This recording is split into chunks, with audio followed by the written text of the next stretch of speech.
Fakta baru kasus pemalakaan dan penikaman yang terjadi di Simpang Macan Lindungan yang menewaskan Alkodirin, 44, warga Lampung terungkap.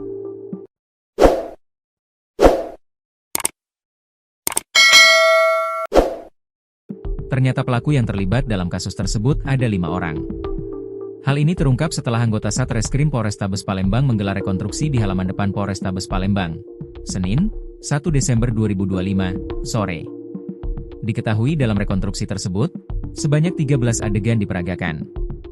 2 pelaku langsung diperagakan oleh 2 tersangka yang diamankan yakni Riko Saputra dan MA, anak di bawah umur, dan 3 DPO, YF, DD dan RF diperankan oleh anggota kepolisian. Di mana pada adegan ke-1, tersangka MA dan tersangka Riko Saputra bersama YF, DPO, DD, DPO, dan RF, DPO, berkumpul di lampu merah Simpang Macan Lindungan Palembang. Lalu, adegan kedua, pada saat lampu merah menyala mobil korban berhenti, para tersangka YF, DD dan RF mendekati mobil ke arah sopir sedangkan tersangka MA berpencar ke bagian depan mobil korban.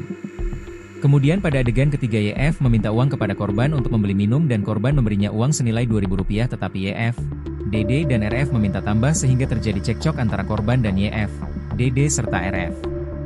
Diteruskan pada keempat, tersangka MA sesudah diberi uang oleh korban langsung mendekat ke mobil korban dari arah sebelah kiri atau mendekati bagian kiri mobil atau connect sambil melihat saksi Husaini.